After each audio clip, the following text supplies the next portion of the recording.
Alrighty, I got 6:15 on the clock. Thank you, everybody, for coming out. We're going to call this utility committee meeting to order. Do roll call. Derek Marfitt. Present. David Wise. Present. Kyle Williams. Present. Alderman Whalen is absent. I am present. City Administrator Sally Burbridge. Present. Utility Billing Clerk Shannon Letchworth. Present. Finance Director Stacy Houston. Public Works Director Steve Payne. Police Chief Joe Chase.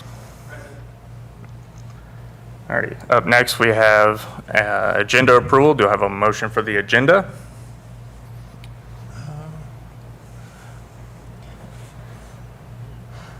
I would move to approve the agenda. I believe the financial updates covered in budget review and rate discussion can be stricken, but I don't think that's super. Just the extra text, leave Just the extra financial text. review. Yeah, financial reports are still there, but covered in the budget review, I don't think we have that. Gotcha. Because we're not doing budget review. All right, David seconds. Any discussion? Call for the vote. Kyle Williams, Yes. David Wise, Yes. Derek Marfitt. Yes. All right, moving along to public comments. Did anybody sign up for public comment? Moving right along. We have minute approval. Do we have a motion for the minutes? I would so move to approve the minutes. Okay, do we have a second? Yeah. Okay, David seconds. Any discussion? Okay, call for the vote. Kyle Williams, Yes. David Wise, Yes. Derek Marfitt. Yes. Okay, report from the chairman. It's been asked, where can you find the current utility rates? Current utility rates can be found on eCode 360 and the City of Salem website. For the most current up-to-date, go to the City of Salem website. Sometimes when we go to update eCode 360, there's a bit of a delay. I want to recognize the retirement of Chris McGirt after his 30 years of working with the city staff and teams. I want to thank him personally and his family for supporting him during that time. For live power outages, you can go to the hometowngrid.com to see current outages. To report an outage, you can call or text 833-703-4811 or call City Non-Emergency Dispatch at 573-729-4242 for any after-hour outages. Next thing up on the agenda, we have the utility meter testing. So we have this on the agenda just so that we keep you all apprised. So since the new budget was approved effective July 1, we need to get a request for bids out for that. We have not gotten to that quite yet, but I just wanted to let you guys know that's where we're at. So Derek, for your benefit, we had discussed previously and included in this year's budget to solicit a company to come and do a test of X number of meters. And we talked about different ways that we might deliver that, but we've got to do that request for proposals before we can select a company to come in and do that. So, and that's electric meters. Okay. Alrighty.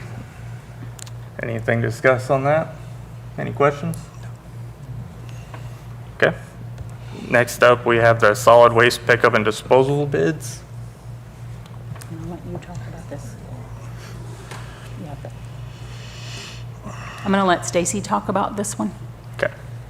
Okay, so the end of June, we put out a request for bids for trash collection and wastewater treatment plant biosolids disposals. Those had to be turned in by the end of July. It looks like, and then I put in the packet the breakout of the price comparison between Family Trash and GFL. And let me see, GFL is quite a bit cheaper than Family Trash. Let me put their proposed rates. Yes. Okay. So it's a 5-year, we asked for a 5-year contract. So it's broken out per year for Family Trash and GFL. Family Trash did not give us a bid for a biosolid hauling and disposal. due to special permitting that they don't have, that we would have to hire someone else to do that portion. Even with the applying the 5% Dent County factor rate, GFL is still cheaper overall than Family Trash.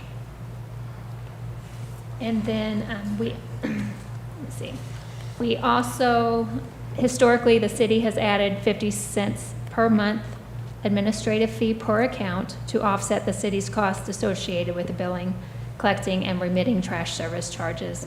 So we are asking for a recommendation for WCA, which is GFL, and then also to continue with the 50 cents monthly administration fee per account. So anyone have any questions on the bid packets? Should I forget something? Any questions? My first question is Yes. biosolids, meaning, Sludge removal, is that correct, I believe? Yeah. what was that? Sludge removal at the wastewater treatment plant. Oh, so wastewater treatment. plant Yes. stuff. Okay, I figured I was thinking that's what it was, but I didn't know if it was, Right. So we, excuse me, as a little bit of background, we were successful in receiving a grant, the 100% grant, so there's no local match, to remove the backlog of sludge that's sitting on the wastewater treatment plant grounds. So that grant will take care of all of that hauling and disposal, but once that is done, this is for the ongoing. As we produce sludge through the wastewater treatment process, we'll need to get rid of that rather than letting it collect on site, and so this is for that. Now, we don't know that 6 loads a year is going to take care of it. This is a new process that we're moving to. Previously, we would deposit the sludge into a reed bed where we had reeds planted that were to help soak up the metals from Heartland Metals. And so now we're going to move to a bagged system where the bag is already in the roll-off dumpster. We'll inject polymers into it to dewater that sludge, and then they'll haul that off when it's full. So at this point, because this is something new we've not done, we don't know exactly, and the engineers can't tell us exactly how many of those roll-offs we'll have to haul off in a year's time, but we wanted to take a stab at getting a price locked down so we'd know what that cost would be. So that's different than, like, obviously that's what we're going to is different than it was before, but Yes. it's a better system where we're not having an entire grant, having to pay for removal now. Right, That process, that's going to be taken care of. This is moving forward. yes. And it'll eliminate us from getting another big backlog of it and Yes. having to do this all over again. Yes, and the big issue with the grant and having the backlog of the sludge is that it has PFAS. And so we can't, historically, we had options of land applying it on different farms who would use it as fertilizer, things like that. We can't do that now with the PFAS. And so this way, we're taking it straight to a landfill. We're eliminating issues with that. So it's after we get done with removing the sludge, it's the preventative manner Yes. that we're going to continue so that it doesn't Yes. get built up again. Correct. Okay. So if you all choose to go with GFL with their bid, the rates actually go down for trash services. Currently, residents Oops. inside city are paying $19.85. Yeah, these a are the month. current rates. Yes, and then plus we tack on that 50 cents, but it will drop down to $17 plus the 50 cents Right. So there's for the the first year. So yeah, so it drops a couple dollars, almost a couple dollars. All righty. Do we have any other questions? yes. Is there, like, I know it's been a few years, we had at one point recycling, I know, is there a way we could start looking into some, not a program through like maybe GFL, this may be a little bit of a side conversation, Gotcha. but it has to do with waste Right. removal. Like, it would be nice to have some sort of option for recycling within the city. I know we used to have a trailer at one point, and I know it kind of got messy. Is there Right. some way we can start looking into that, or get somebody to start looking into that? I mean, Or we can start can looking. Yeah, if GFL can do something. And I'm trying to remember, and I don't know that I'm going to be able to recall this. It seems like last time we put it out for bid, did we did, we didn't include recycling last time, did we? Yes, We we did. did, and. It was like GFL no one- chose not to Yes, bid on it? Correct. And So- they were the only bid we received Right. last time. So that which was in 3 years ago when we let this 2023. Yeah. Yeah, I remember I remember looking at like a bid last time, and I Right. think it was part on there, and it was like $40 or something if they were Right. even gonna think about it. But I'm just, you know, there are people that want to do recycling Right. and have recycling options, and I'm just trying to think it would be nice to do something. And probably not through one of these companies or anything. but- Right, yeah. I know Family Trash was not interested previously, and of course, we didn't ask for recycling this time Yeah. because it wasn't an option last time. Might so- reach out to the Solid Waste Management District. Right. And see if, because I think they have a trailer, I think they still have the trailer we used to use. Gotcha. We would just have to figure out something with it. Right. Like Now- put it in a secure area. Right. We can relook at that. Part of it is a secure area, part of it is if it's not manned, people fill it with trash. I understand. Yeah. And so, I mean, so we're talking additional staff too. So, I Yeah. mean, if you want us to look in that direction, we can put some numbers together. I would mean, like to it's- see something, but As I recall, that was a problem because the recycle was not adequately segregated from. That was a from big the issue. Or the solid waste.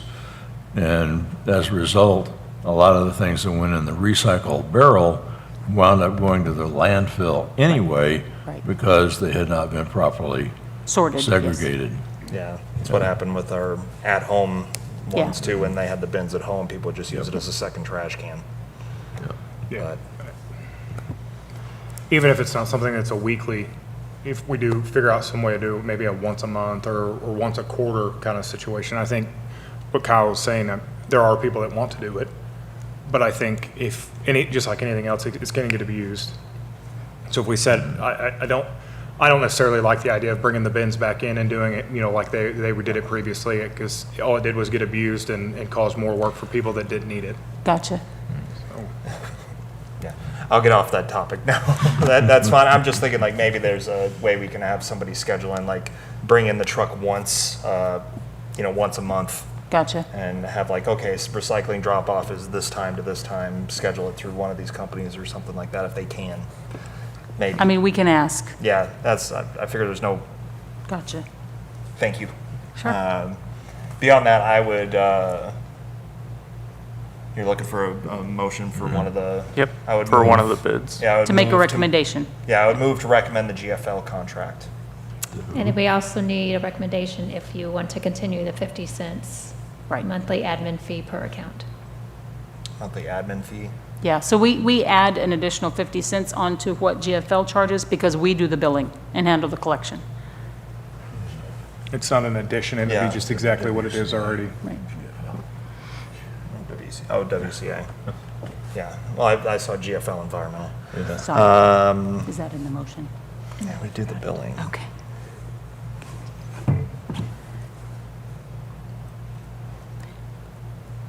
So, I would say, I mean, even if we leave it, I mean, they're not asking for an additional, they're asking for it to stay the way it's been. But even if we go with GFL or WCA or whoever you want to call them, we're already saving $1.85 right off the bat, or $2.85 right off the Right. bat, because their prices went down, you know, $2.85 a month for inside city limits right off. Even if you look at their 5-year plan going out to 2031, it's still $1.85 Right. cheaper than what we're currently paying in 2026.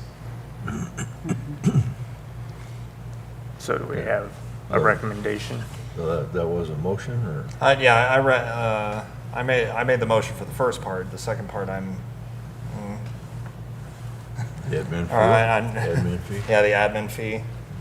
The staff recommends it. I'm just wondering, because it's a flat rate that we just add on to the billing process, right? You know, we're collecting, what, $1,000 a month based upon how many accounts we have. If we assume 1,000 accounts. Not done that. No, it's going to be more than that. It's going to be Oh, okay, so, 2,500, 2,700 ballpark. yeah, 2,700. Let's- But the main thing that we're doing is just a flat rate. You know, is it? Are we doing any other like, when it comes to that $2,700 or something like that we're collecting a month, how, So it's $1,350 is what we're collecting a month, what ballpark. we're collecting? Based on 2,700 So we're accounts. collecting $1,350, what is the city doing that requires Well, the $1,350, if I can ask that? So we're adding it to our bills, we're collecting that revenue, and we're remitting it on to GFL instead. And so that's an extra piece that we wouldn't normally be doing. Normally, a company who we're contracting with would do their own billing, Yeah, so.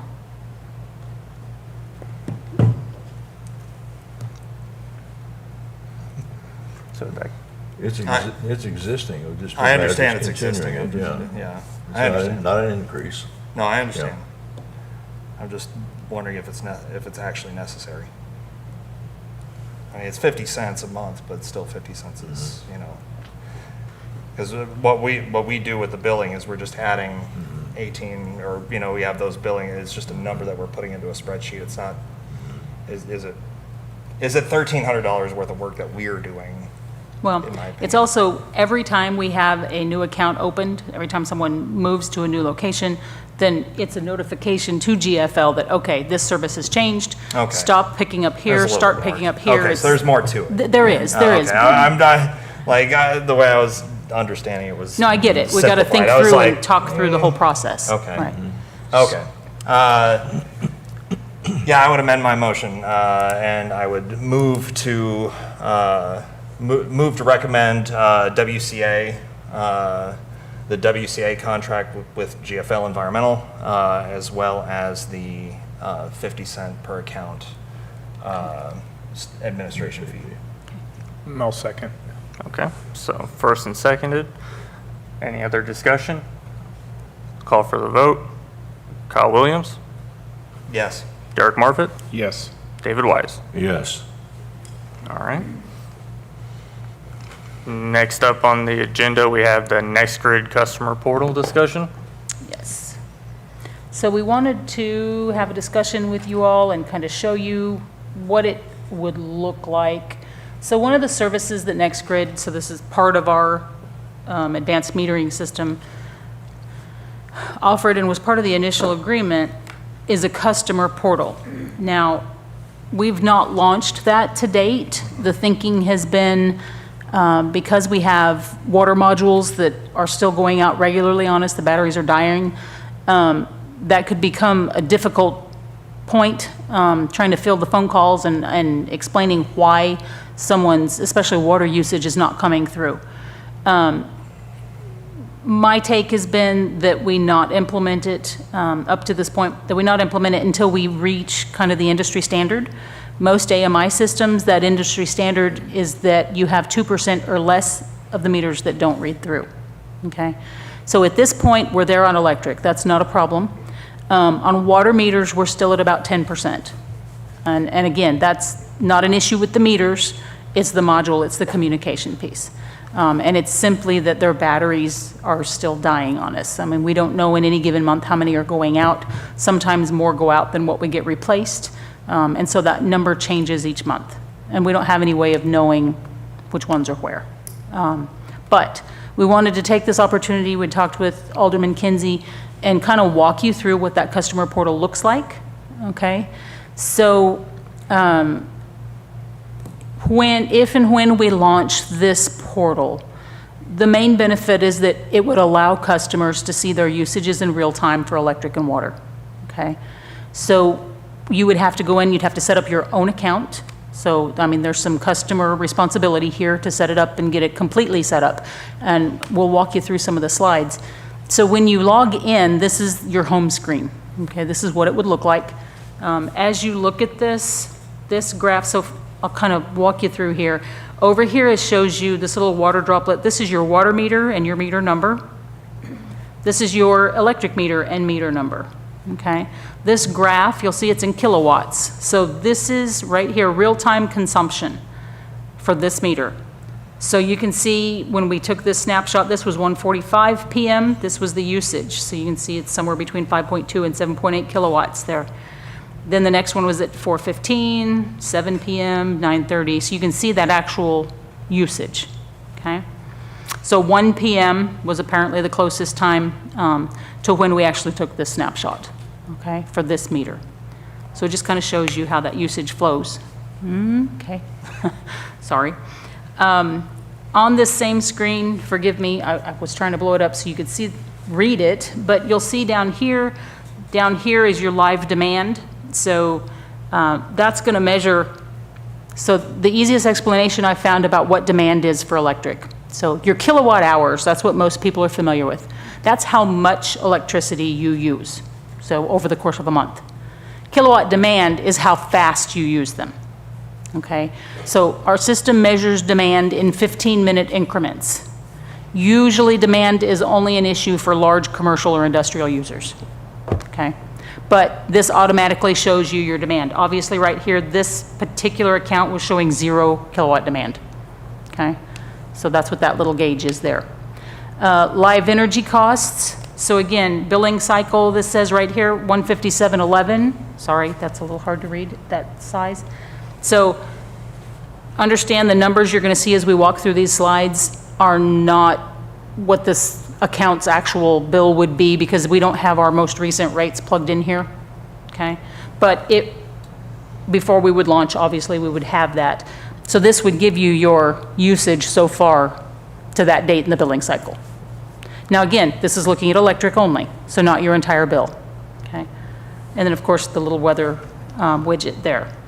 So we move on to the next one. Sorry, let me come back up here. So all the tabs across the top, we didn't capture those in all those. So you've got your home, right? As soon as I find my mouse, my cursor. So this, what we just looked at was your home screen. And then as you move into meter info, you would click there, and that takes you to this next slide. So, sorry. This is, you can look at your actual electric meter. And so that would be the read that would show on your electric meter, okay, when you're logged into your own account. So you can see it from this portal. Then you can go from there and you can look at, again, those usages. So this is your electric meter usage. And right up here, you'll see this says daily usage for 30 days. So you could change that to the past 24 hours, probably for the past year, you can see. So these blue bars, again, across the bottom, you see the dates. So here's August 5th, August 3rd, and it's showing every other one. And then over here you have your kilowatt hours used, okay? It shows blue is your daily usage. This orange or yellow, whatever color you want to call that, is your peak. So that's the highest amount you've used in any increment of time. Okay, so as a customer, you could see what your usage has been. Okay. And if you guys have questions as we go through, I mean, we can do our best to answer those for you. So then you can also click over to your water. And again, this is, I don't know why it's doing that. I'm sorry. So again, this is water. You know it's water because its measurements are in gallons over here on the side. And again, by date, same kind of concept, your daily usage here, and then this is the day you use the most. So you could change this up here to 24 hours and see your hourly usage. So especially in an instant, if you think you had a leak, you could go monitor that. Or it could tell you if you had a leak, if you just happen to be checking in. Okay. Okay. And so moving on, and forgive me, I don't remember the name of the tab here, but the next, I believe it's, I don't remember the name of the tab. Is that billing? Settings. Billing. Settings. Oh, settings. Is what it's under. So then you go into your billing summary. And like I said, before we would launch this, don't just ignore the dollar amounts, okay? Like I said, we don't have our current rates plugged in there, so I don't know what this is based on exactly. So again, this is for your electric meter, because that's that little symbol right there.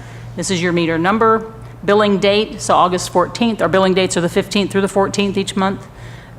Days of usage, and then usage to date. So whatever day during the billing cycle you go look, you can see your usage to date here. Okay, how many kilowatt hours. It shows you your peak demand, so especially if you were a commercial customer, you could see when that was, and it tells you what date and at what time. So July 13th at 2 p.m. they hit their peak, okay, of 13.41 kilowatts. That becomes important as a commercial or industrial user who's on demand rates, because our code says if you hit a peak of 25, a kilowatt demand of 25, at any time during the past 12 months, you'll go on demand rates for the next 12 months. Okay? So that becomes important to know, and then you can start tracking down, doing things like offsetting when you're starting equipment, or when you walk in and flip all of your light switches on, things like that can help reduce your demand. If you walk into your place of business and flip on every piece of equipment and machinery all within the same 15-minute segment, your demand just went through the roof. Because the amount you're doing as a start, because it pulls more electricity as you're starting everything up.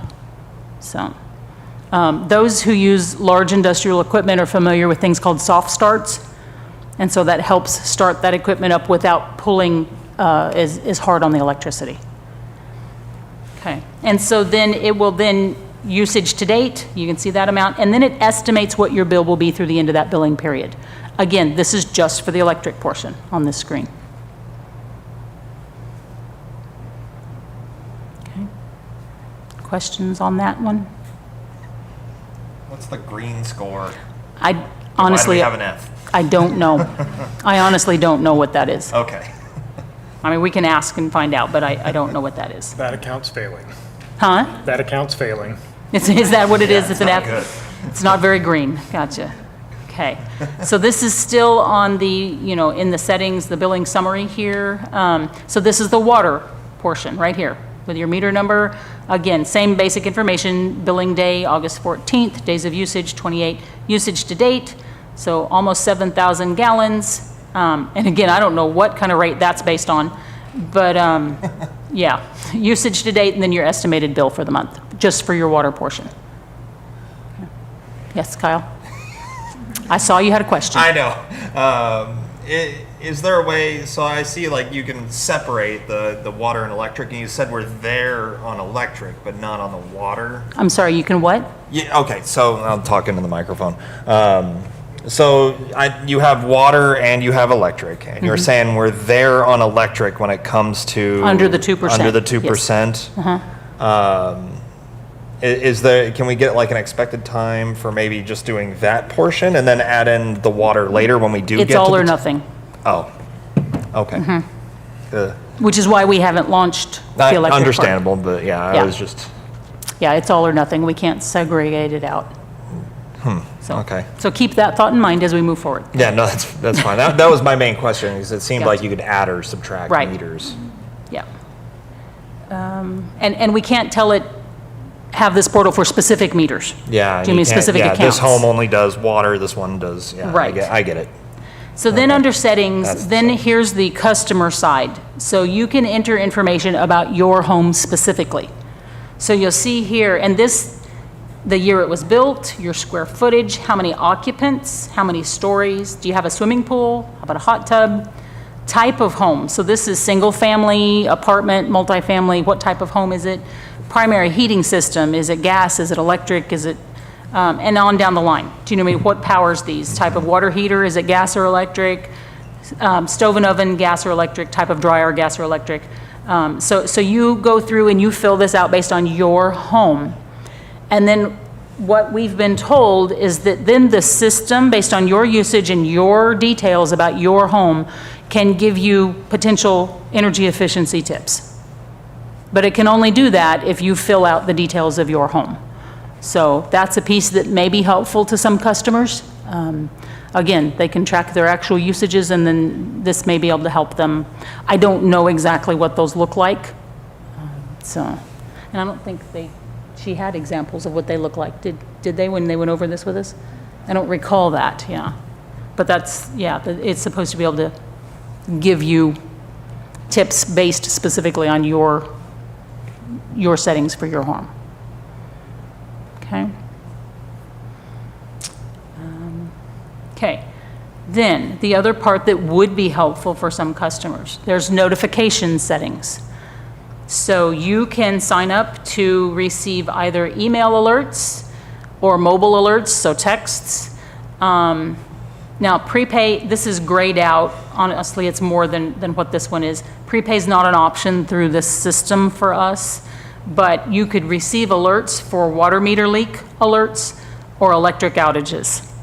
And then you would have to enter your phone number or your cell number as appropriate. So customers can sign up to receive those straight through the system.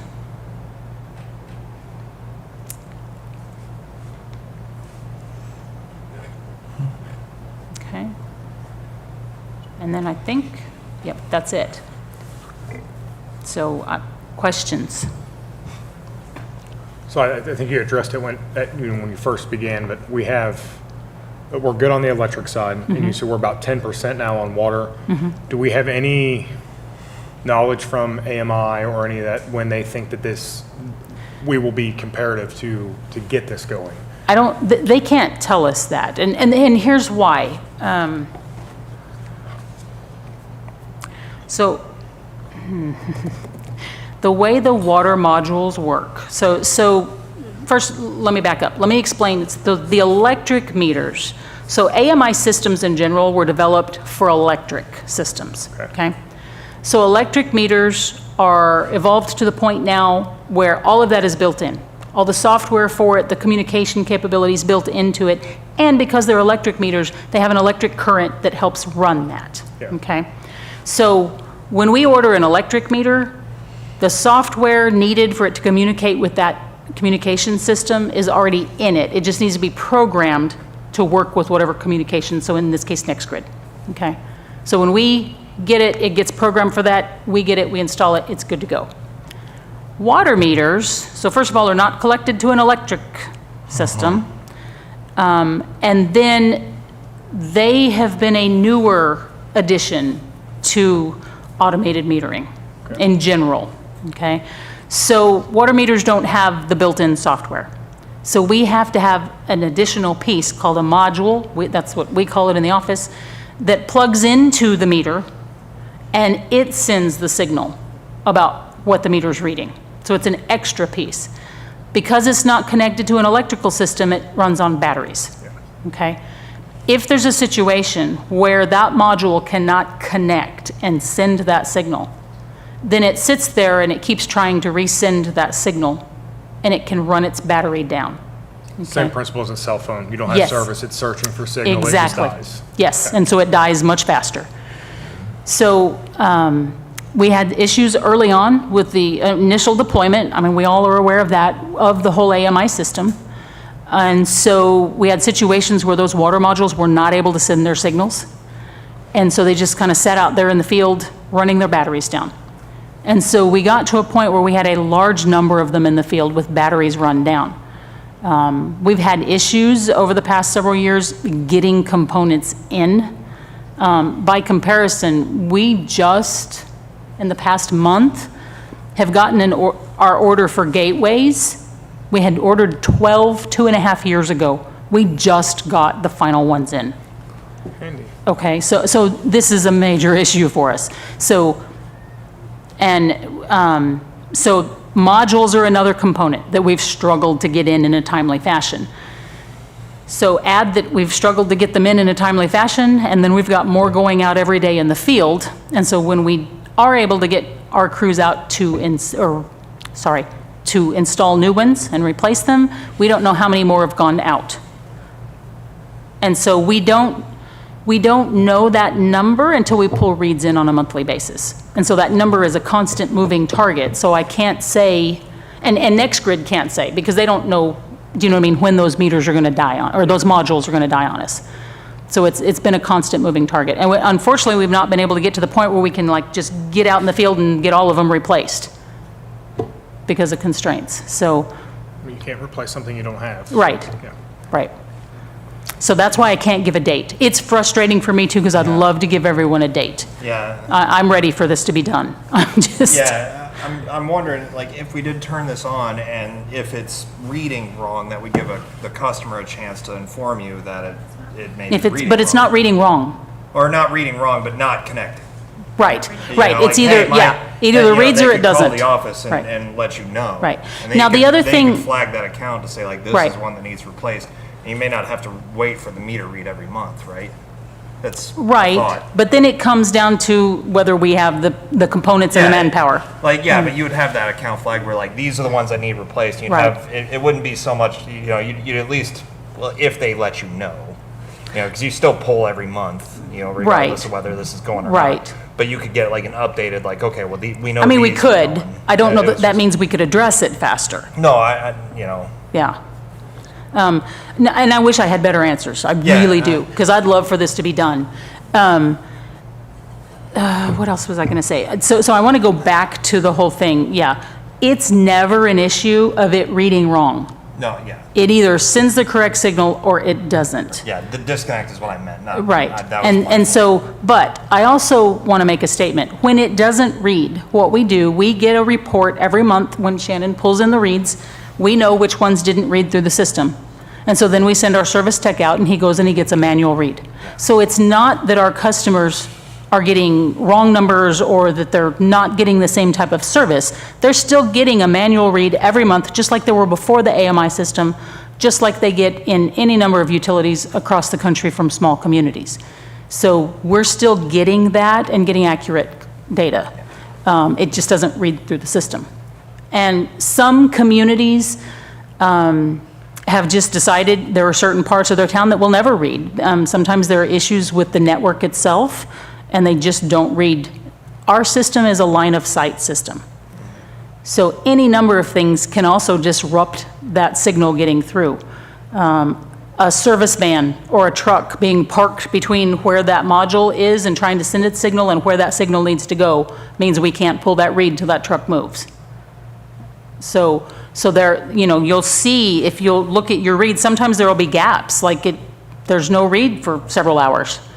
And it can be any number of things like that that do it. We have certain parts of town that when the leaves are on the trees, we don't get reads regularly, where we do in the wintertime. So, yeah. What does it look like when it can't get that information? Like when you're showing the meters and like if Mm-hmm. like what would that look like to somebody if they had and theirs died or you know their meter And it quit signaling, Yeah. there would be no bars on the there graph. would be no bars. Right. If it quit signaling completely. Now, if it was a short term, say that van truck pulled in, Yeah. and it was there for 3 days, what the system does is as soon as it can pull a read, it does. And if it's there, so it's not an issue that it died, there's just something blocking its signal. 2-3 days later, it pulls a read. Yeah. So that meter has been registering correctly Yeah, the and whole it has- time. You're right. And so it actually backfills that data on its own. We don't go in and do anything with it. It just doesn't send it. Right, right. Okay. I'm still of the thought that like maybe turn this on and you'd be able to see. But And that's what, I mean, that's why we presented to you all, to get your recommendation, Right. see what your thoughts are.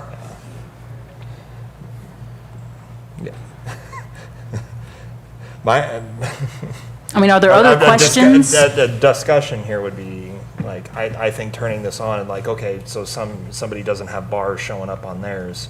We now know that that's one of the accounts. And they can call up and be like, hey, mine's not sending me reads. And then you can put that on a list Yeah. of ones to get, to figure out what we can do. Because like you were saying, if there's leaves, you may not be able, like, hell, you could go and try to diagnose, but each one's going to be different. Oh, I parked my car on top of it or something. It's going to be one.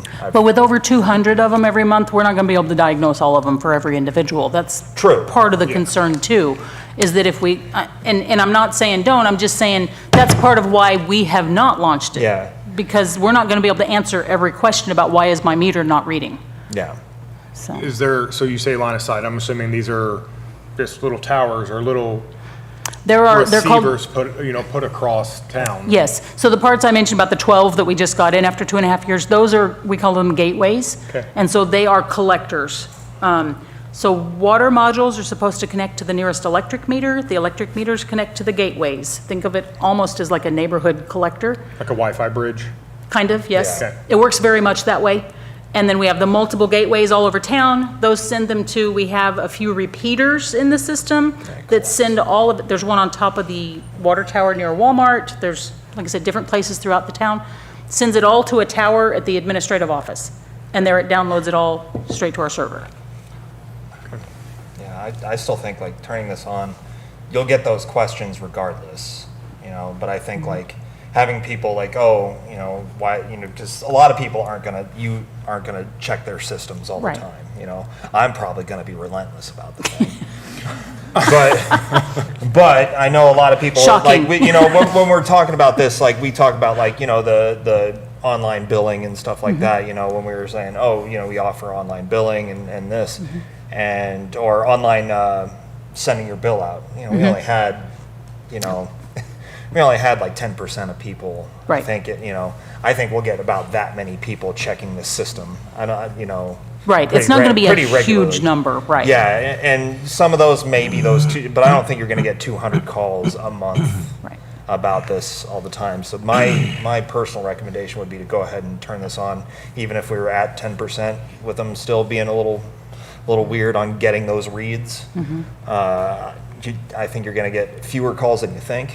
Gotcha. And then, but for the people that do have it turned on, oh, well, let's take a look. You can look with us Right. at that stuff instead of having to come to you and be like, what, you know, what's going on? Right. You know, they can look themselves, you know, and I think you'll get fewer of those maybe. Gotcha. You'll probably get the same amount, to be honest, but the hope is that you'd be able to check and be like, oh, all of a sudden I have a Right. spike, you know, at Right. 5 o'clock. What the heck happened? Oh, I forgot to turn the garden hose off or something. Could be a thing, you know. I think you're going to get more people checking, you know, Right. or you can at least tell them where to go to check if they're Well, and the other curious. plus is, you know, when we have a really hot month in the summertime, and then we get a complaint like, why is my bill so high? Well, let's Yeah. look at your electric usage. You Yeah. could go do that on your own and see how Yeah. much you're using each day or each hour. I do think that would help, because I think making them responsible for Right. it. Monitoring it, yes. There's Yeah. never been an issue, you know, I've not had an issue in any aspect of it, but you're gonna have your naysayers that, well, how do we know that you're telling the truth with Right. that? Yeah, it's another layer of transparency there that It's, you if can. they can look for themselves, I don't disagree. I know, just like Kyle, I'm kind of a worrywart about stuff. I had some plumbing work done in my house, and I thought I heard a leak, wasn't quite sure. Gotcha. You know, if something like that, well, I can check, instead of having to crawl underneath my house, just check, hey, Right. nothing's running, do I have water running right now, is it showing on my meter? I think it would ease the burden on a lot, and I think, my personal opinion, I think a lot of flack that the city is getting, they would get to see firsthand from themselves that it's not the way, you know, it's not the city's fault, it's not this, it's not, your house Right. was built in early 1900s, or Right. you know, you've got leaching pipes, you've Right. got, I think it would benefit the city more than anything to be able to have this opportunity. Gotcha. Yeah, and I guess like my worry is holding it up for that 10% to get to 2%. If we don't know when that target's going to be, Yeah. we're going to be just sitting on it for another 6 months when we could already be answering some of these questions and, you know, just kind of pointing it. So that's my thought on it. Gotcha. So, I mean, it's up to you all to make a recommendation. I mean, So Kyle made the recommendation to go ahead and turn on the portal. Yeah. Do we have a second? I would second. Okay, Derek seconds. Any Okay. discussion? Okay, I'll call for the vote. Kyle Williams, Yes. Derek Marfit, Yes. David Wise. Yes. Very good. Up next on the agenda, we have reports, starting with finance. can I ask a question before we move on? Apologies. Please. Because I know you and I had talked about walking through signing someone up. Do you think that's necessary after going through this evening? We had talked about doing it live in a meeting, That would be. and then we could use that video as a how-to for customers. I don't know. So I do think that doing the actual step-by-step setup of it may be beneficial to many. I don't know if it would be better to do that in, like, hey, let's go ahead and put on our city website in PDF step-by-step, or through a live, you know, sitting here Right. at one of the meetings and doing it that way. It could probably benefit both ways. Okay. Okay. Okay, I just mean, wanted I to mean, see what your realistically, thoughts I were. think we should do it both ways. One's a video where you can go through step by step as we do it, you know, here either at the utility meeting or at an alderman meeting. But afterwards, just putting a document out there. Right, So if they don't have the greatest internet quality, they can still get that. gotcha. Okay. Okay. Alrighty, next up is the reports. Finance.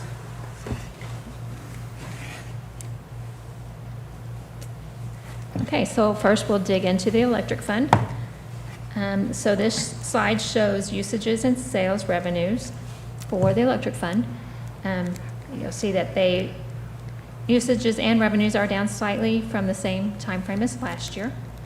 We have billed around 4.6 million kilowatt hours, which equates to around 621,000 in revenue sales. On purchase of power, this is what the city pays to MPUA to provide power to us.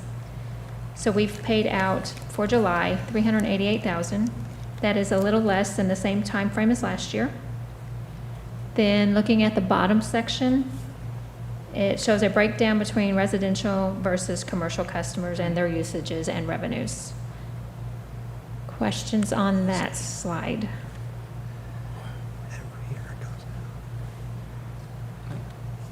Good, okay.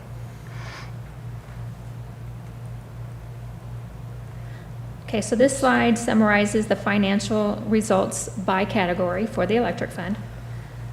All of these slides that you're going to see, this is more for Derek because he's not used to seeing these slides. It will show the previous 2 years, the prior year's July, and then, yep, right there. And then what we have budgeted for this fiscal year. And then the highlighted column, you can't really tell that it's highlighted, but that's our year-to-date for this fiscal year, and that's through July. And then the very last column shows the percent of the budget used to date. So for the first month of the fiscal year, all revenues and expenditure categories are tracking within a reasonable range for this point of the year. To date, we have received 664,000 in revenues and expended 556,000, leaving a surplus of around 82,000. Then the next several slides provide more details within each category. When you're looking at these slides, if you'll focus on that very last column that shows the percentages of the budget used, it can help identify any individual lines that are kind of running high. And you'll see some budget lines are there. We do have some one-time annual expenses that are paid at the beginning of the year. So that's what most of those are. So if anyone has any questions on any of the details within the electric fund.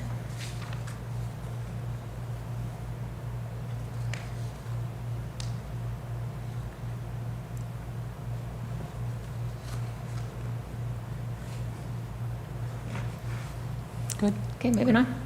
okay. Give me a second.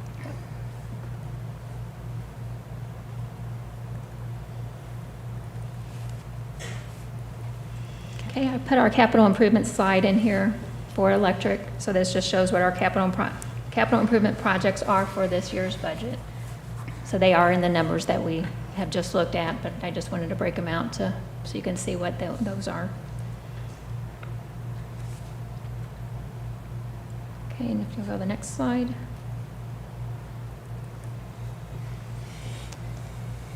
Okay, so this is the electric DNR fund, which is depreciation and replacement fund. So most of the capital improvement projects are paid for out of this fund. The fund's revenues come primarily from grants, bank interest, and transfers from the electric operating fund. As part of the transfer from operating fund, we try to set aside funds for future vehicle replacements and equipment purchases. So year-to-date, interest has brought $1,400, so revenues is $1,400, with expenses at almost $5,000. I did do a transfer from the electric fund, which is 1/12 of what we budgeted, and so that's almost $25,000, so that's money coming into this fund, bringing the balance in that fund for the fiscal year at $22,000, almost $23,000 surplus. So Derek, as a quick background for you, and Kyle and David and Nathan have heard this multiple times. So every year we look at the entire fleet for each department, and, we put those on a schedule, say like pickups are 20 years, do you know what I mean, different equipment based on their expected lifespan. And so every time we buy a piece of equipment, I put that out on the spreadsheet for however many years, and if it's 20 years, we put 1/20th of that amount aside. That's the goal. I'll also the other guys have heard me say this repeatedly too, we struggle every year with being able to put enough aside in our depreciation and replacement funds to cover fully. But like I said, this is our effort to make sure that we're keeping up-to-date, usable equipment and vehicles for our crews. Okay? So. We good? Okay, questions? Move on. Okay, next slide. Okay, so this next slide, the top section shows year-to-date numbers for all three electric funds and their ending balances as of July 31st. So as of right now, on July 31st, we have 3.7 million within all three electric funds. So that's the operating fund is the top one. The 502 is the DNR fund, what we just talked about. And then the last one there is the electric reserve fund. So that's our emergency fund, any catastrophic event, we can pull from that. And then the bottom section is just numbers that we have budgeted for this fiscal year and what the fund balances will look like if we stay within our budget. We do have a policy that states that our reserve fund should be 25% of Prior year. a prior year's operating expenditures. So that's where that number for that reserve account comes from. Okay.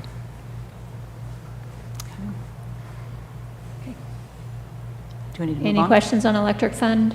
Okay, we'll move on to the water fund. Okay.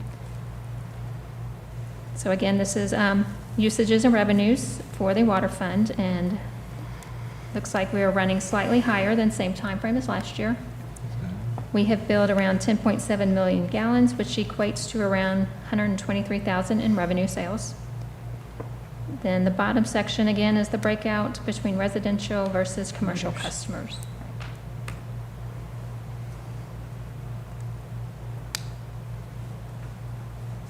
Okay, moving on.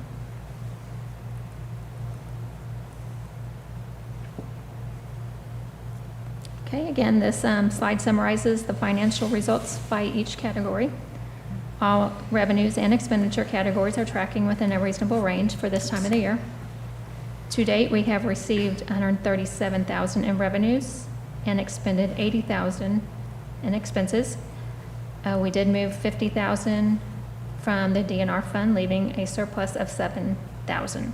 When I say we moved 50,000, it's a budgeted transfer that we do have budgeted to move those funds. And then, again, the next several slides shows the detail within each category. If anyone has any questions on the details within the water fund. Again, everything that was running high within that budget line is due to one-time annual expenditures.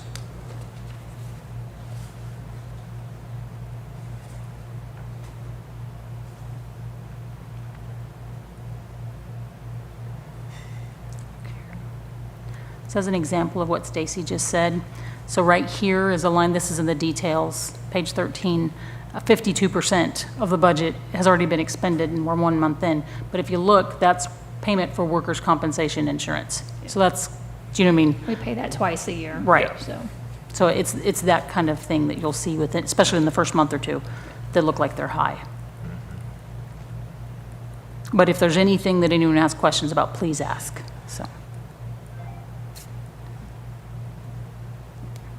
Yeah, there's the general insurance at 46%. Again, same kind of situation.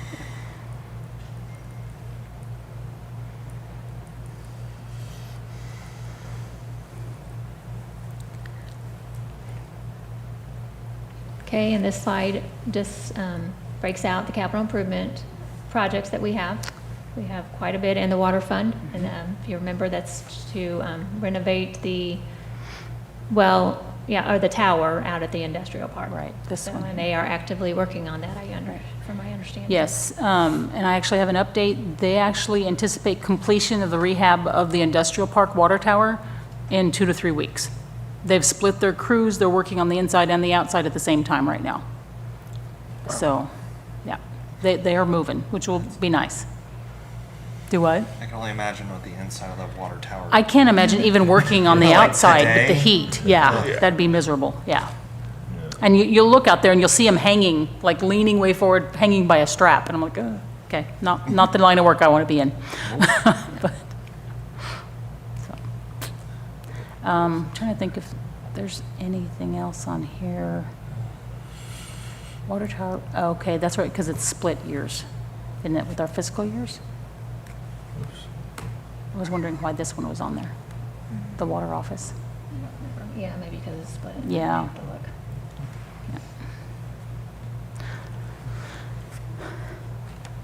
Any questions? Okay. All right. Okay, and this is the water DNR fund, so that replacement fund again. Revenues come from grant projects, grant revenues,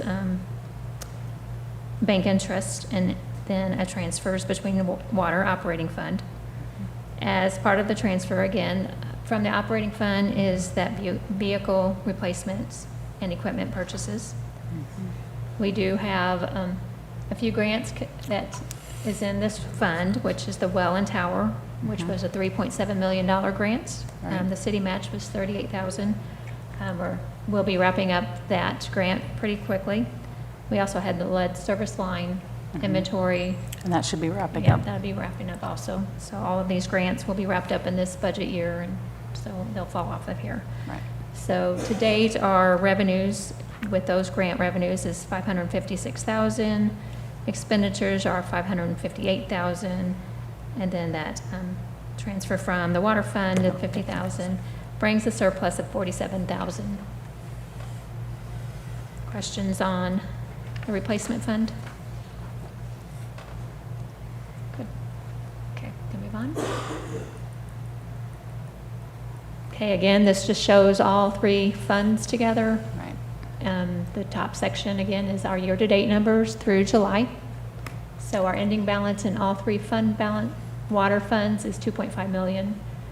And then based upon what we have budgeted, we anticipate to end at 2.3 million. I don't know why it's still. Okay, that wraps up the water fund. If anyone has any questions on water. Okay, we'll move on to sewer. And again, this is the sewer fund statistics page that shows the usages and revenues. Usages and revenues are running slightly more than last year. We have billed around 10 million gallons, which equates to around 139,000 in revenue sales. And again, the bottom section just shows the breakout between residential and commercial.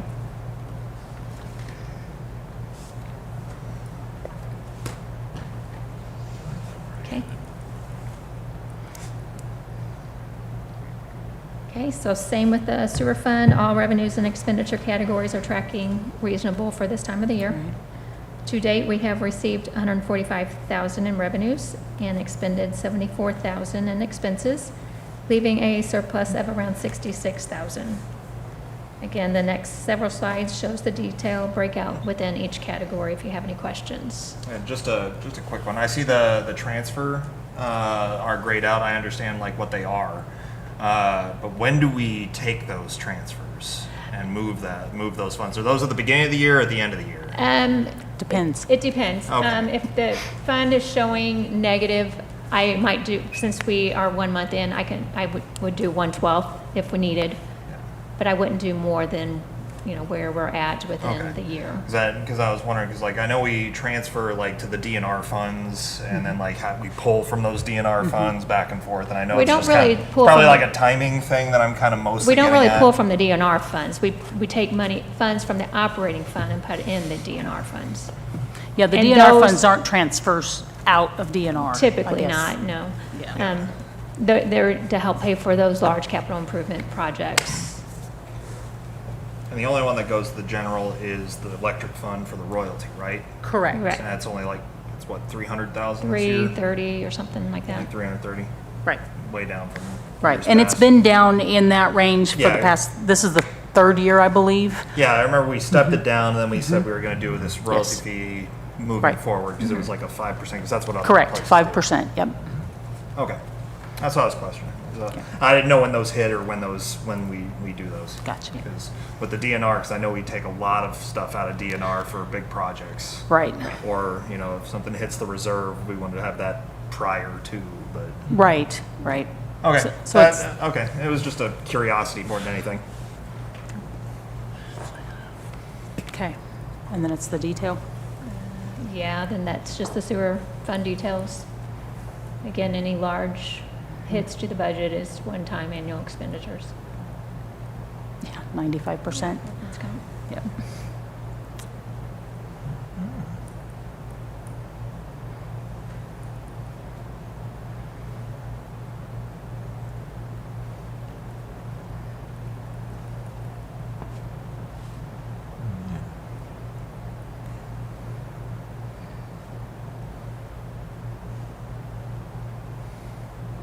Yeah, and if any of you see anything you'd like to look at in more detail, just let us know, and we'll stop and we'll go into it. Yep, and this slide just shows the capital improvement projects. We don't have a whole lot going on in this, in the wastewater treatment plant. We do have the upgrades going on.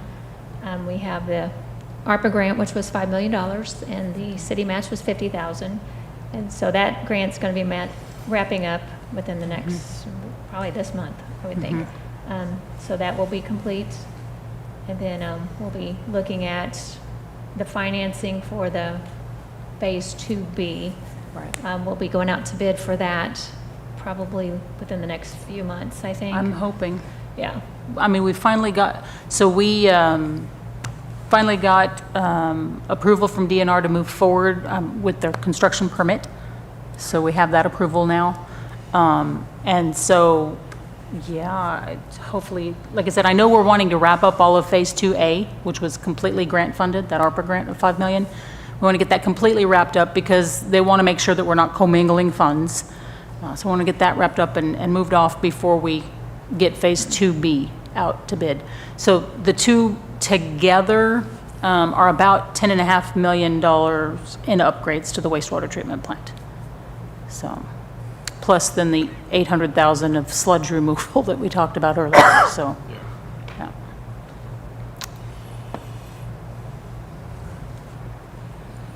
Any questions so far?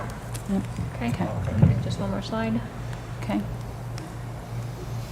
Oh, sorry, that's the DNR fund, so that's where 12 more slides? Sorry. No, kidding. That's where all the grants and capital improvement projects happen Right. within this fund. So total revenues, so far, we brought in 282,000, which is mostly just grant revenue. And then our expenses, 284,000, which is also grant expenses. Leaving a surplus of $2,400. Yeah. And so our sewer fund, Derek, is the one we struggle with the most, just financially. It's the tightest and has been my entire time in this role. And I don't foresee it being much better moving forward. So, yeah. Again, this is just a look at all of the funds together. So top part is through July 31st, and Sorry. total of all funds is 1.6 million. Yeah, here. So, our reserve fund, we've kind of, well, the DNR, the replacement fund is only almost 300,000. It should be a whole lot more than that. Right. Because if we replace anything at the wastewater treatment plant, it's very costly. And then the reserve fund, I think that's met our goal, but just barely. Right. Yeah. And then the bottom numbers of what we've budgeted. Where we anticipate to Yeah, end the year. 1.4 if we stay within our budget. So that completes the sewer fund. If you have any questions, concerns. Okay. I do have one more piece that I want to add. I shared with the Board of Aldermen last night. At last night's Alderman meeting, the board approved applying for a new grant. So I know David and Kyle will have heard this conversation before. Some of the kind of new direction and planning that we've been working on for the city for the past 2 to 3 years. We've talked about trying to put together some large projects. I had gone to our water superintendent at the time and asked him, what streets are you having to dig up the most due to water and sewer line breaks? You know, our biggest problem areas. And so he gave me the top 5 streets. And so we put those kind of into our capital improvement plan. We'll look at that slide at the end of the meeting. And the first one, the worst one that we have to dig up the most is Roosevelt. It's East Roosevelt. And so we started putting together a plan so that we could go in and, in the best case scenario, replace the water line, replace the sewer line, and then repave the street, and not repave a street and then go dig it up to replace water and sewer line. So trying to get it in the right order. Obviously, a project of that size, that's a large project. We did identify a grant through the Delta Regional Authority, so we're part of an 8-state area. They have grants specifically for infrastructure in communities that are hard-hit economically. So last night, the board approved application to a grant to the DRA. We're applying for just under $1 million in grant funding. Our match would be 1.5 million. So total $2.5 million for the project to replace the water line, the sewer line, and then repave the street. This would be Roosevelt from Main or Highway 19 all the way to Mildred. And so it's a large section. We would also be looking at, if the funding's there, we'd be looking at replacing sidewalks, making sure they were ADA compliant, so a complete street overhaul. There are a lot of components to this project. I kind of went over, and forgive me, I don't have the staff summary here with me tonight, but when we think about goals, targets, and required things that we need to be doing as the city, this project will hit on, so complete streets. I don't know if any of you gentlemen are familiar with that concept, but the idea of complete streets is that when you look at redoing a street, you look at all modes of transportation. So you probably heard the multimodal concept, so pedestrians, bicycles, non-motorized traffic as well as the motorized traffic. And you make sure and you work in accommodations for those kinds of things. So the city adopted a complete streets policy in 2018. We've not had a situation where we have completely redone a streetscape since then. So this policy comes into play and would be a bonus with the school there, and given that we have children who walk to and from school every day there. That could help us down the line. Another project, and this will be a little bit of a tangent here, but we've been trying to figure out how do we install sidewalk on the west side of Roosevelt, just to the west of 19, because that intersection of Roosevelt and Highway 19 is on MoDOT's radar as needing upgrades, pedestrian improvements. And so we, in order to get MoDOT to install a crosswalk at this intersection, we, the city, need to provide sidewalks on both sides. And right now, we only have it on the east side. So redoing the east side of that street in a complete streets fashion could help us down the road with getting MoDOT to install upgrades to that intersection and a crosswalk. Okay, so there's that. There's the complete streets piece. There's also, of course, replacing both water and sewer lines that have exceeded their expected lifespan for the material that they are. When we replace the water main, we will also be replacing service lines. So we have this wonderful thing called the lead service line inventory that is an EP mandated thing that all cities have to do. We have to be logging, mapping all of our service lines on both the city side and on the customer side. And we have to identify where there's lead or galvanized and be putting together a plan once we've identified all those on how we replace them. So we'll be replacing everything along Roosevelt as we go. So that'll help us with that piece. We also have a piece, and forgive me because I will not remember what this acronym stands for. It's called a CMOM. It's for management and maintenance of your sewer system. So again, replacing that sewer line, which is currently clay tile sewer line, and again, past its life expectancy, that will help us meet goals in that CMOM, which is DNR required, okay? So like I said, this project will hit on a lot of different levels and a lot of different requirements that the city has for moving some things forward. This project, again, $2.5 million, forgive me. Okay. Because of its amount, we as staff, kind of, obviously, we're not the final determinator or decision makers. Recommendations from you all go to the Board of Aldermen and they make final decisions. But internally, we kind of set an amount of about $500,000 that is our go, no-go for the project. If we don't receive at least that amount, which would cover the majority of the sewer line replacement costs, we already talked about our sewer funds are in the worst shape of all of them. So if we don't receive the money to cover the sewer costs completely, that's kind of a no-go for us. Because otherwise, the only way to make the project work is we raise sewer rates to cover that. I mean, those are really the only options we have. So we're hoping to get $1 million that would be applied first to the sewer costs, and then secondly to the water costs, again, to help keep rates down. Additionally, because this project would cover streets and sidewalks and other pieces, the $1.5 million would be coming from Special Streets Fund, from Capital Improvements Fund, there may be General Fund, and again, if the grant doesn't cover all of the water, or the sewer and the water, there may be some water fund pieces.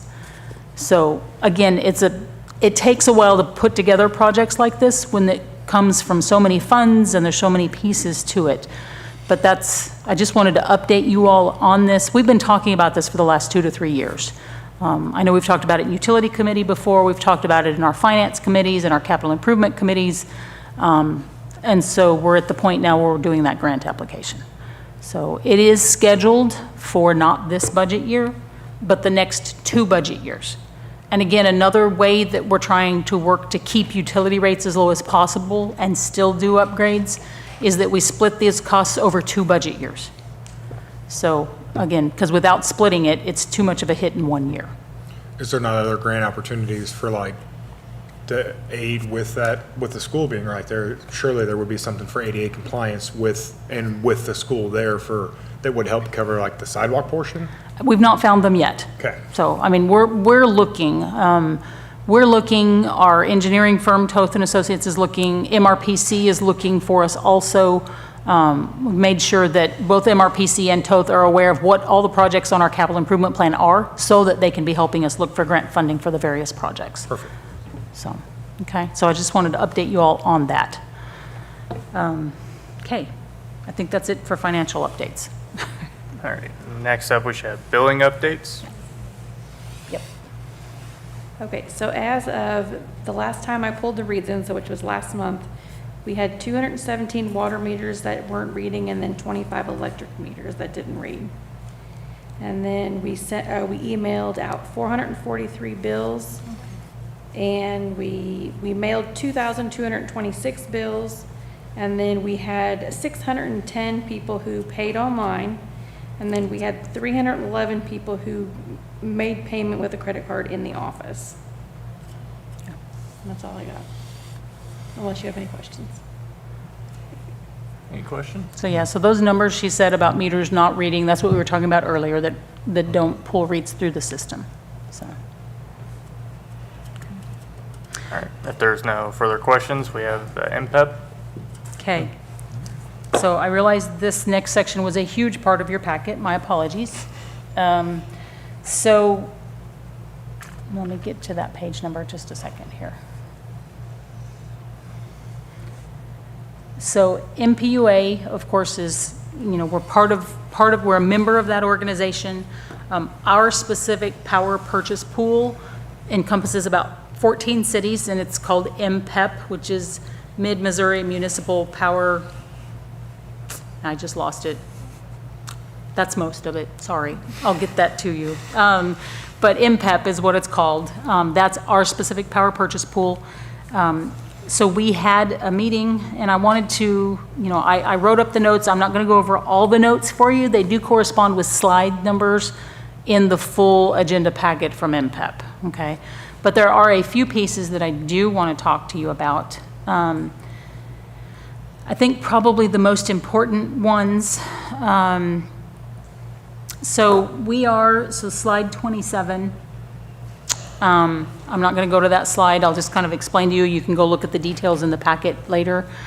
So MPEP is looking at purchase of a parcel of property. Right now, the one we're looking at is a 35-acre parcel to locate a new gas-fired electrical generation facility. Okay, would be majority owned by MPEP, so our power purchase pool. The site criteria that they were looking for is very specific because it's at the crossroads where we could generate the power. There are two transmission lines that we could get the power onto that are already in that area. The regional transmission organizations, there's MISO and Associated, so those are regional transmission organizations. So because we don't own our own transmission, we have to run our power through someone else's lines, and of course, we pay a fee to do that. But like I said, this is a place that could connect. The other place that makes this piece of property appealing is it's also near the Rocky Mountain Express, which is a natural gas line that runs through the area. So we've got easy access to the gas line for the gas-powered units and easy access to 2 different transmission lines that we could get the power on. Those are critical pieces when you're talking about where you're going to put generation. And so this is something we're looking at. We do have we've put an option on the property, or MPUA has on our behalf. MPUA will finance this. We as the cities don't have to come up with this on our own. There is the benefit that because this parcel is 35 acres, we could partner with a large city here in Missouri who's also looking at a place to co-locate their own generation. So we could be splitting costs on it.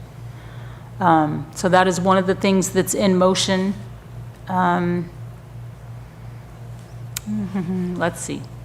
And I don't remember what slide. Let me see.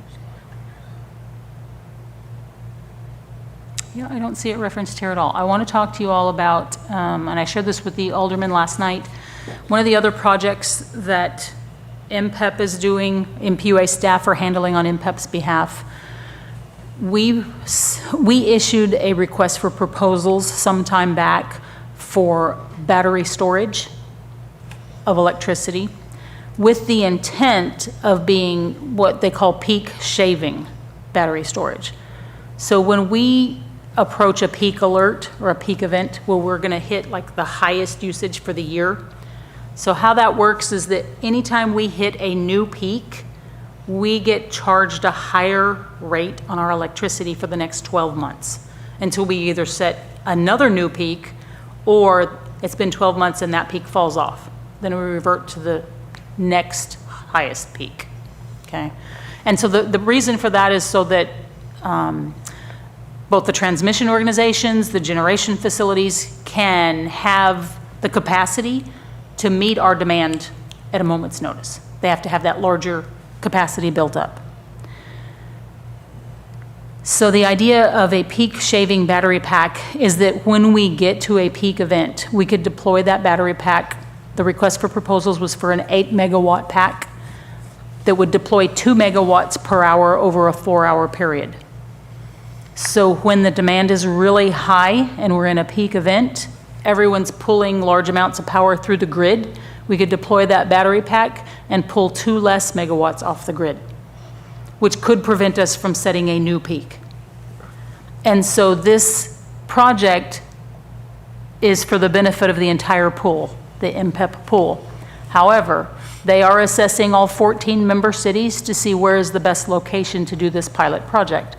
And whatever city that's located in that city will receive, I call it the first benefit of having it, because it's going to be your city peak shaving first and foremost, and because your city is a member of MPEP, shaves the entire pool's peak. Does that make sense? So they're in the process right now of trying to assess the different cities and see where is the best location for that to go in. Some of the requirements are that we have a substation, which all of our cities do have a substation, that the city owns property adjacent to that substation, we do, and that they be able to connect this battery pack to one of the feeder lines within that city that's coming out of that substation. So, like I said, there are individual tax credits that MPUA could take advantage of to help make this even more cost-effective. And so, again, that's part of the criteria as they're looking at each city. When we issued the request for proposals, we got 7 or 8 proposals back. And the top selection that they're awarding, MPUA staff is awarding that request for proposals to, is actually to Tesla battery packs. So They didn't stipulate what type of batteries, because they wanted to see the different technologies that have been being developed, see the different warranties, and then the power outputs from each of those. The Tesla came out at the top. So it will be awarded to Tesla, and we're just trying to select what city that goes into. MPEP itself won't be making that decision. That'll be based on the electrical engineers and the folks, the staff at MPUA. So I just wanted to share that with you all, because I feel like that's some big things that are happening that our pool is involved in. So, okay. The other thing of note, and it is in the packet, due to all of the conversations statewide, nationwide about data centers, okay, and large loads. We've spent the last 1.5 to 2 years through MPUA developing what's called an integrated resource plan. So it's looking into the future and saying, okay, where are our electric needs going to be met? Where and how? Is it through coal fire generation, which we have ownership in? Is it natural gas? Is it solar? Is it wind? What is it? And what should that mix be? So, you know, trying to plan out to meet not just MPEPs, but MPUA is looking at all of the cities that are members of MPUA. What's that mix of power generation and how are we going to meet it? And so that's part of what's behind the decisions of that 35-acre parcel. Do you know what I mean? Where do we need to be locating new generation at? It's part of that future resource planning. So they're planning based on current needs of all the member communities with acceptable levels of growth. So if you have a large load all of a sudden be interjected into this, it kind of throws all the planning we've been doing for the last 2 years out the window. It creates some issues. So there is a policy about large loads that is in the packet that MPUA has drafted and has been adopted so far. I think there will be final adoption by the full board later on. So anyway, that's in there for your review as well. Okay? Any questions? I know I just threw a lot at you guys, so if you do have questions later on, please feel free to reach out, okay? And I think that's all I have on that. Up next, we have work reports That's you. for the utility Yep. crews.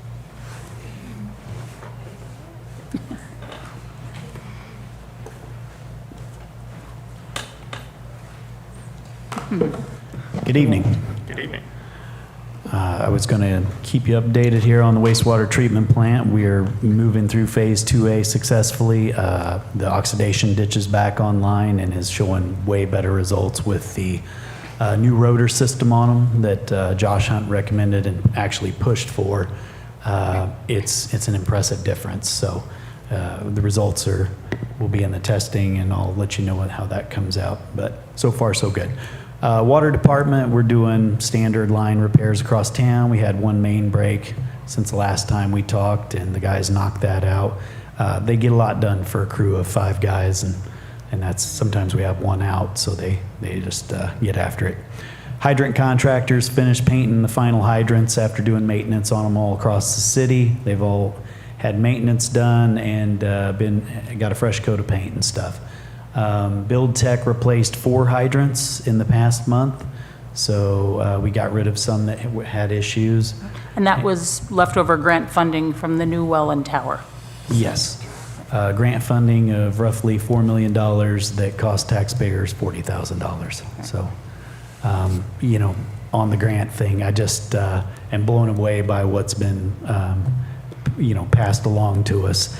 The biosolids that we talked about, the wastewater treatment plant, that was a serious problem, trying to figure out where that was going to go. So it's like excitement in the office because, you know, to me, it's such a huge relief, and I just wish the public knew, you know, how big a deal that was. And getting the water tower, who gets a water tower for $40,000 and a new well? We are able to take the industrial park offline and get it redone and everything, and put us in good standings with DNR. After that water tower, they'll move on to they'll do a little repair at the Sphere. Well, that's next year's. Next Is year's. the Petasphere, the one by Walmart. They're going to work on redoing the Bottle Rocket, which is at water tower. So Salem's really shaping up and looking nice water tower wise. So, and as Sally said, a lot of planning going into redoing water lines and stuff. I just hope that everybody grasps the crazy amount of money it takes to get that stuff done. We were just talking today about Neosha, Missouri, basically selling their water system and sewer system over to American Water, and the millions of dollars. Lots of municipalities are in this position where they're dealing with clay tile lines and things and stuff. Salem's not special or Unique. unique in that way. It's all across the Midwest. So Right. we're going to make gains on as best we can. If I can add to that, though, as appealing as it might sound to sell your system, there are some things you lose. You lose local control, which is you all and the Board of Aldermen. You also lose the ability to apply for these grants, which is a way to keep your rates as low as possible. When it goes into private hands, they're not eligible to apply for those grants in the same way that a city government is. So, I mean, that's something I think folks need to keep in mind. None of us like the rates going up, but if we're not eligible to apply for those grants, those rates are going to go way higher. Yeah, you wouldn't be able to combat it either. Right, exactly, right, because, You're at the mercy of that utility right. company. So, I mean, I think those are, sometimes it gets to sounding really appealing when folks are really frustrated about rates, but there are definite benefits to having local control and that ability to apply for outside funding, so. Yeah. Do you have a question, Kyle? Oh, sorry. Go ahead. Okay. If you get the chance to Google it and check it out, the articles on it, Neosha, basically, as they went to transfer over and sell to American Water, they raised their rates By 40%? 40% In preparation. to not shock the citizens so much. And then, the American Water is going to raise their rates. I think you Yeah. said it was $30 per, That's what I'd heard. It Gotcha. doesn't say that in the article, but yeah. but that's so they can dump 34 million into their system. Right. Anyway, long story short, take a look at that. Electric department's been replacing more streetlights. They have replaced, and I don't think I got to tell you this number, they've replaced over 60 poles since Brandon Schmidt came on in roughly November of last year. I wanna December. say. December. Yep. They're getting after it. They stabbed some poles today, as a matter of fact. They're working on various projects to include, when they're not putting poles in, they're really good about getting on other projects. So they're over here helping with the Alderman quarters room that we're reworking and stuff. So helping with that stuff because some of those guys have a construction background and such. So it's great. That's wastewater, water, electric. See, I made some notes. Did you guys have any questions? We talked at length about the meters, and I had somebody a couple meetings ago come and really irate at me and hot. I would like to state again, the meters work. The water meters worked. We've tested 120 water meters, and they function the way they're supposed to. The electric meters do not ramp up or excel because and start spinning out of control. The reading stops reading, or they just don't function. So I'll get that request for bid out, and we will have whatever entity comes in with the best bid to come out and check electric meters, and we're going to show, again, that the electric meters function. The transmission system, because of foliage, trees, all the things, being in low-lying areas, that line-of-sight system, with anybody knows anything about that, can make it hard for that antenna to transmit, and the backbone system. And our guys work hard on it to try to keep it up. We had hit 300 rereads, 333, I think, and now we're down to 217. And I'm going to put my guys together. And now, mind you, 5 guys. We'll try to put them together and get out and put more antennas, modules in as we can. It's a constant battle, right, to keep that up. And so that's the info I had. You sure you don't have any questions? No? I don't have any question per se, but I do want to say that I can't answer for everybody, but I am appreciative of what we have came to. I mean, and again, I could be the far minority, or I could be the majority. I want to thank you guys for what you've done. When we went to these new systems, I'm actually paying less than more than half of what I had been paying previously before we even moved to, the previous meters to now. So I'm appreciative of what you guys have done. Thanks, I'll pass it along to my guys. Yeah, and I think with our rates being down on electric a little bit, we're competitive with Enter County. And folks don't want to believe that, but that's the Right. truth if you look at the numbers, so. Yeah, and that, I included, excuse me, in we always put a bill insert when we mail our bills out. And so there, for the residential piece, I included those calculations on the back side of that bill insert with the bills that went out just a couple weeks ago. So those rates are effective with the next bill that comes out. I'll be hopefully posting some of that with the calculations about the new rates for both, for residential, commercial customers and demand customers here in the next, well, I'm going to say the next week, so I don't want to overpromise. But I'm working on getting those all prepared with the calculations, again, using average usages for those different types of customers, putting those calculations out so folks can kind of see what the average bill looks like with the new rates. And more than anything, it's a change to a new rate structure. I know we had the cost of service study done a couple years ago, and so this is moving into year 2 of those recommended rates for electric. So, and you heard Sally talk about the electric fund transfer of 5%. Is that state mandated, or how's that 5%? No, it's not state mandated. Just best It's practice? kind of a standard, an accepted standard. Gotcha.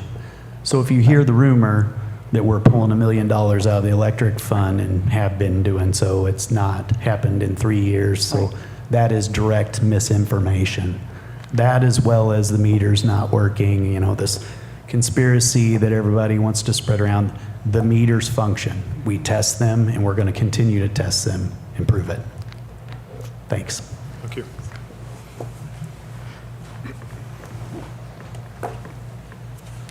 All right, up next, we have the utility CIP information.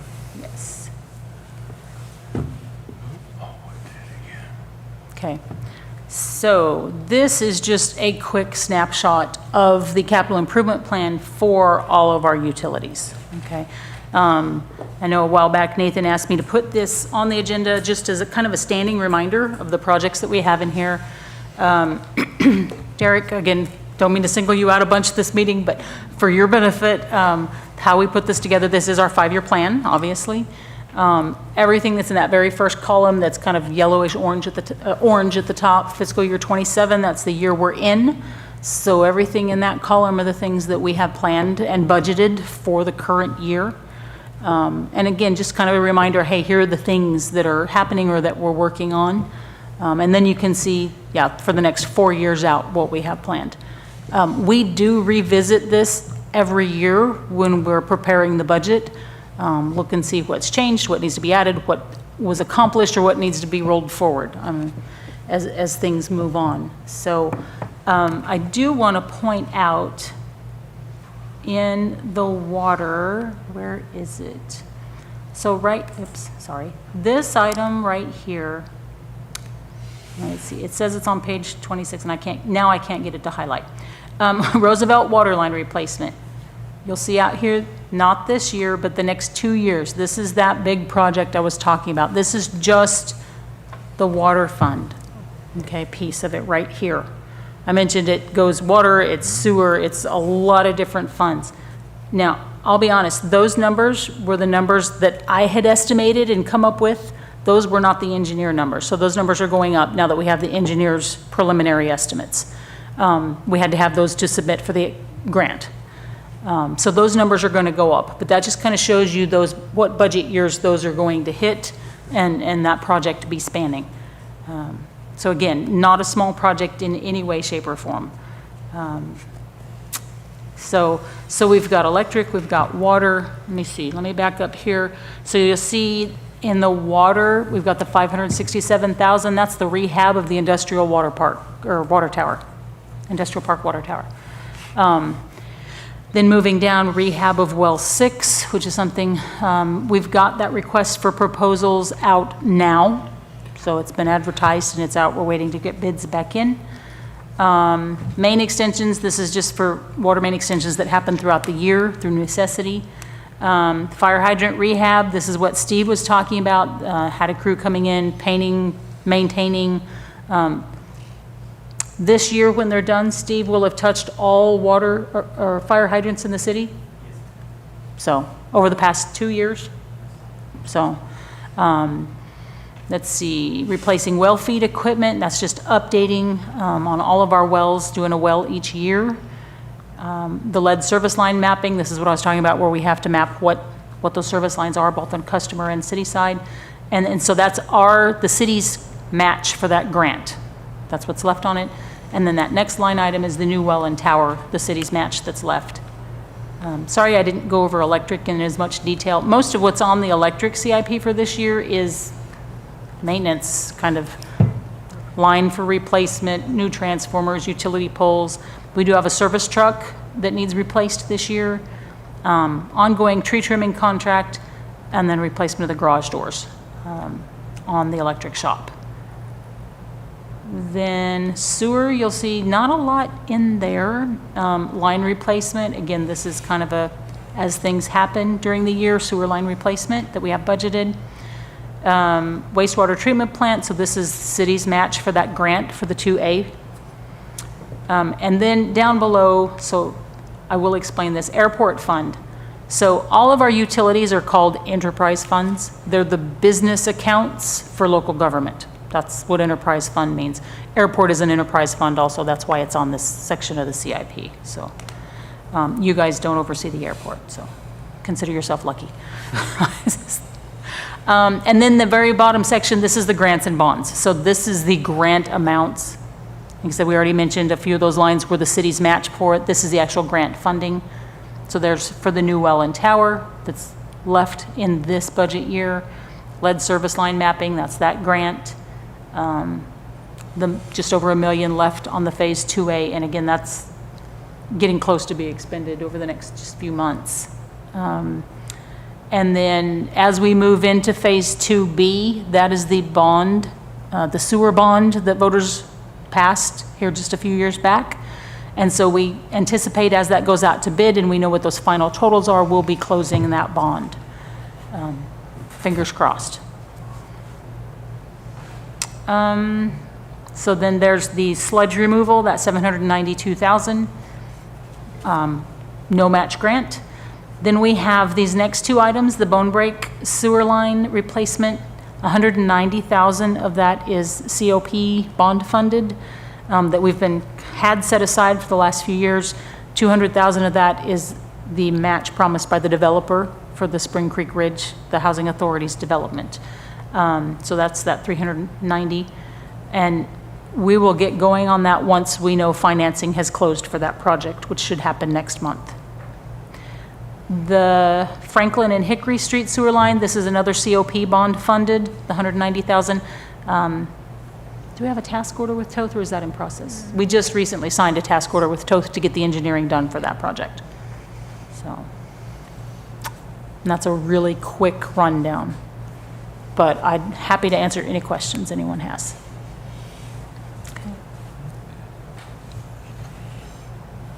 All right, if we do not have any questions, that's all we have on the agenda besides the adjournment. Do we have a motion for adjournment? I'll make the motion for adjournment. Okay. Do I have a second? No, that's during the public comments section. You could have signed up for it. We have a and a second. Any conversation for adjournment? Okay, call for the vote. Derek Morfitt, Yes. David Wise, Yes. Kyle Williams. Yes. Thank you all for coming out tonight.